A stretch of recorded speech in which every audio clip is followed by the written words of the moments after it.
ಪುಣ್ಯ ದಿನ. ಗುರು ರಾಘವೇಂದ್ರರ ಗುರು ಪೂರ್ಣಿಮೆ ಅಂಥ ಒಂದು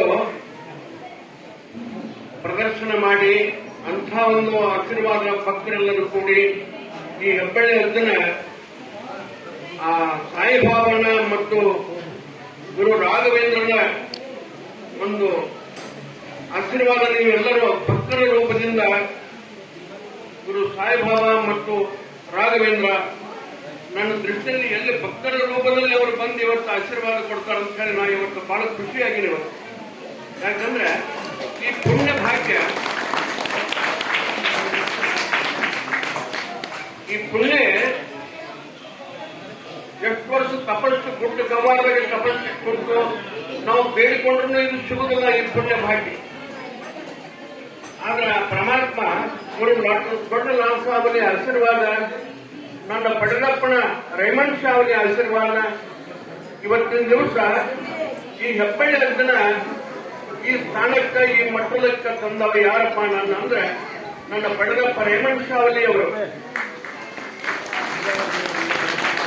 ದೊಡ್ಡ ನಾಮಸಾವಲಿ ಅವರು ನನ್ನ ಇವತ್ತ ಶ್ರೀ ಸಾಯಿಬಾಬನ ಸ್ವರೂಪದಲ್ಲಿ ಸೇವಾ ನೀಡಿ, ಗುರು ರಾಘವೇಂದ್ರ ಸ್ವರೂಪದಲ್ಲಿ ಸೇವಾ ನೀಡಿ, ಇದು ಯಾರ ಒಂದು ಭಾಗ್ಯ, ಭಕ್ತರ ಭಾಗ್ಯ. ಅದಕ್ಕಾಗಿ ಹೆಬ್ಬಳ್ಳಿ ಏನು ಕಾಯ್ಕೊಂಡ, ನನ್ನ 46 ವರ್ಷದ ದುಡಿಮೆಯಲ್ಲಿ ಕಾಯ್ಕೊಂಡಂತ ಏನಪ್ಪ, ನಾನು ಭಕ್ತರ ಪ್ರೀತಿ ಕಾಯ್ಕೊಂಡಿಲ್ಲ ಹೊರತಾಗಿ ಮತ್ತೊಂದೇನು ಕಾಯ್ಕೊಂಡಿಲ್ಲ. ಭಕ್ತರೇ ನನಗೆ ದೇವರಂತ ಹೇಳಿ ಭಕ್ತರ ಪ್ರೀತಿ ಕಾಯ್ಕೊಂಡು, ಪ್ರೀತಿ ಒಂದು ಕಾಯ್ಕೊಂಡ್ರೆ ಆ ಜನಕ್ಕೂ ಕಮ್ಮಿಲ್ಲ, ಹಣಕ್ಕೂ ಕಮ್ಮಿಲ್ಲ, ಅನ್ನಕ್ಕೂ ಕಮ್ಮಿಲ್ಲ. ಈ ಹೆಬ್ಬಳ್ಳಿ ಹಬ್ಬನ ಆಶೀರ್ವಾದ ಎಲ್ಲೈತಪ್ಪ ಅಂದ್ರೆ ಭಕ್ತರ ಹೃದಯದಲ್ಲೈತಿ, ಭಕ್ತರ ಮನಸ್ಸಿನಲ್ಲೇ. ಅದಕ್ಕಾಗಿ ನಾವು ಯಾವಾಗಲೂ ಹೇಳ್ತೀನಿ, ಆ ಪರಮಾತ್ಮ ಗುರು ದೊಡ್ಡಲಾಲ್ ಸಾವಲಿ ದುಡಿಯಾಗಿ ಇರ್ತಾನ, ನಿಮ್ಮನ್ನೆಲ್ಲರನ್ನು ನಾನು ಸೇವೆ ಮಾಡಕ್ಕಿರ್ತಾನ, ಮಾಡ್ತೀನಿ, ದುಡಿತೀನಿ. ಆದ್ರೆ ಹೇಳಿದ್ದು ನಂಬ್ರಿ. ಆ ಪೂಜೆ ಒಳಗೆ ಪರಮಾತ್ಮನ, ಆ ಪೂಜೆ ಒಳಗೆ ಎಲ್ಲಾ ದೇವರ ಶಕ್ತಿ ಐತಿ, ಆ ಗಾಳಿಯಲ್ಲಿ ಒಂದು ದೊಡ್ಡ ಶಕ್ತಿ ಐತಿ. ಆ ಗುರು ದೊಡ್ಡಲಾಲ್ ಸಾವಲಿ ರೇವಣ್ ಸಾವಲಿ ಶಕ್ತಿ ಐತಿ ದಾರದಲ್ಲಿ. ಆ ಪೂಜೆ ದಾರ ನಂಬ್ರಿ.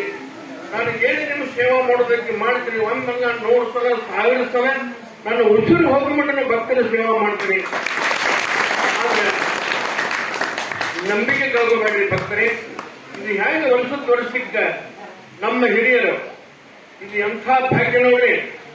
ನನ್ನ ಪೂರ್ವ ಜನ್ಮದ ಸುಕೃತದ ಪುಣ್ಯ ಈ ಶರೀರ ಅಂತ ತಾಯಿ ಹೊಟ್ಟೆಯಲ್ಲಿ ಹುಟ್ಟಿ ಇವತ್ತಿನ ದಿವಸ ತಾಯಿ ತಂದೆ ಸ್ವರೂಪದ ನಮ್ಮ ಹಿರಿಯರು ಪ್ರಭು ಅಂದ್ರಾಳವರು, ಅವರ ತಾಯಿ ಕುಟುಂಬ, ಅಪ್ಪ ನಾನು ಇನ್ನು ಮೇಲೆ ಗುರು ಪೂರ್ಣಿಮೆ ಸೇವಾ ಮಾಡ್ತೀನಿ ಅಂತ, ನೀನು ಒಬ್ಬನ ಬೇಡಪ್ಪ, ಎಲ್ಲರೂ ಕೂಡಿ ಮಾಡಬೇಕು, ನಾನು ಮಾಡಿ ಅನ್ನುವಂಥ ಶಬ್ದ ಅದು ಒಳಗಿಸ್ಬಿಡು. ಎಲ್ಲ ನೀವು ಎಲ್ಲರೂ ಗುರು ಹಿರಿಯರು, ನನ್ನ ತಾಯಿ ತಂದೆ ಸ್ವರೂಪ ಇದ್ದೀರಿ, ನಾನು ಗುರು ಸೇವಾ ಮಾಡ್ತೀನಿ. ನನ್ನ ಸೇವಾ ಅಲ್ಲ, ಗುರು ರಾಘವೇಂದ್ರಂದು ಗುರು ಶ್ರೀ ಸಾಯಿಬಾಬನ ಸೇವಾ ಮಾಡ್ತೀನಿ, ವರ್ಷಕ್ಕೊಮ್ಮೆ ಮಾಡ್ತೀನಿ ಅಂತ ಆಸೆ ಇಟ್ಕೊಂಡ್ರಿ ಅಂದ್ರೆ ಮಾಡಕ್ ಶುರು ಮಾಡ್ರಪ್ಪ ಅಂತ ಹೇಳಿ ಈಗ 20 ವರ್ಷದಿಂದ ನೋಡಿದಂತ ಶಬ್ದ. ಅವಾಗ ಬರೀ 100 ಮಂದಿ ಪ್ರಸಾರ ಮಾಡಿಸಿದ್ರು ನಮ್ಮ ಹಿರಿಯರು. ಇವತ್ತಿನ ದಿವಸ 10,000 ಗಂಟೆ ಮಂದಿ ಪ್ರಸಾರ ಮಾಡುವಂತಹ ಶಕ್ತಿ ಕೊಟ್ಟ ಭಾಗ್ಯ ಅವರಿಗೆ ಅಂತ ಬುದ್ಧಿ ಕೊಟ್ಟ. ಅವರೆಲ್ಲರೂ ಕಾಗಲಗೋಡಿಯವರಾಗಲಿ, ನನ್ನ ಹೆಬ್ಬಳ್ಳಿಯವರಾಗಲಿ, ಇವತ್ತಿನ ದಿವಸ ಎಲ್ಲರೂ ನನ್ನ ಗುರು ಹಿರಿಯರು ಏನಪ್ಪಾ ಅಂದ್ರೆ ಹೆಬ್ಬಳ್ಳಿ ಹಬ್ಬನ ತಾಯಿ ತಂದೆ ಸ್ವಲ್ಪದಲ್ಲ ಅವ್ರ ಸೇವಾ ಹೇಳಿದ್ರೆ ಎಷ್ಟು ಕಮ್ಮಿ ಐತಿ. ಅದರಂತೆ ಭಕ್ತರೇ ನೀವೆಲ್ಲರೂ ಸೇವಾ ಮಾಡಿರಿ. ಈ ವರ್ಷ 7 ದಿನದಷ್ಟು ಮೊಹರಂ ಆಗಿರ್ತಿ, 7 ದಿನದಷ್ಟು ಇವತ್ತು ಗುರು ಪೂರ್ಣಿಮಾ ನಡೀತಿರುತ್ತೆ. ಇದರಂತೆ ಸದಾ ನಿಮ್ಮೆಲ್ಲರ ಮನಸ್ಸಿನಲ್ಲಿ ಆ ಗುರು ದೊಡ್ಡಲಾಲ್ ಸಾಹೇಬರಿಗೆ ದೊಡ್ಡ ಗುಣ ಕೊಡ್ಲಿ, ದೊಡ್ಡ ದಾನ ಧರ್ಮ ಮಾಡುವಂತ ಪುಣ್ಯ ಕೊಡ್ಲಿ, ಆಯುಷ್ಯ ಆರೋಗ್ಯ ಕೊಡ್ಲಿ, ನಿಮ್ಮ ಸಂಸಾರದೊಳಗೆ ಸದಾ ಸುಖದಿಂದ ಇರಲಿ ಪರಮಾತ್ಮ. ಯಾವುದಕ್ಕೆ ಏನು ಕೊರತೆ ಮಾಡಲಾರ್ದಂಗೆ ಕಾಪಾಡಿ ನಿಮ್ಮೆಲ್ಲರನ್ನು, ಭಕ್ತರೆಲ್ಲರನ್ನು, ಗುರು ಹಿರಿಯರನ್ನು, ಬಾಗಲಕೋಟೆಯವರಾಗಲಿ, ಹೆಬ್ಬಳ್ಳಿಯವರೇ ಆಗಲಿ, ಇನ್ನುಳಿದ ಹಿರಿಯರು ಯಾವುದೇ ಪರಸ್ಪರರು ಆಗಲಿ, ಎಲ್ಲರಿಗೂ ದೇವರು ಆ ಶ್ರೀ ಸಾಯಿಬಾಬಾ ಮತ್ತು ಗುರು ರಾಘವೇಂದ್ರ ಮತ್ತು ಗುರು ದೊಡ್ಡಲಾಲ್ ಸಾವಲಿ ರೇಮಂಡ್ ಸಾವಲಿ ಆಶೀರ್ವಾದ ಸದಾ ನಿಮ್ಮೆಲ್ಲರ ಮೇಲೆ ಇರಲಿ ಅಂತ ನಾನು ಇವತ್ತಿನ ದಿವಸ ಬೇಡಿಕೊಳ್ತೀನಿ. ಇನ್ನು ಎಲ್ಲರೂ ಸಮಾಧಾನದಿಂದ ಹಂತ ಹಂತವಾಗಿ 4-5 ಸಲ 10 ಸಲ ಅದು ಪ್ರಸಾದ ಸೇವಾ ಅದು ಸಮಾಧಾನದಿಂದ ಊಟ ಮಾಡಿ ಸೀದಾ ಹೋಗಿ ಕೈ ತೊಳ್ಕೊಂಡು ಮತ್ತೆ ಆಮೇಲೆ ಸ್ವಚ್ಛ ಮಾಡ್ತಾರೆ. ಮತ್ತೊಮ್ಮೆ ಕುಂತು ಹಿಂಗೆಲ್ಲರೂ ಪ್ರಸಾದ ಹೋಗ್ಬೇಕು. ಆ ಪ್ರಸಾದ ಮಾಡಿಸಿದಂತ ನಮ್ಮ ಹಿರಿಯರಿಗೆ ಮನಸ್ಸಿಗೆ ನೋವಾಗಲಾರ್ದಂಗೆ ನೀವು ಊಟ ಮಾಡಬೇಕು, ಕರೆಸಬಾರ್ದು ಅಂತ ಇವತ್ತು ಕೇಳ್ಕೊಳ್ತೀನಿ.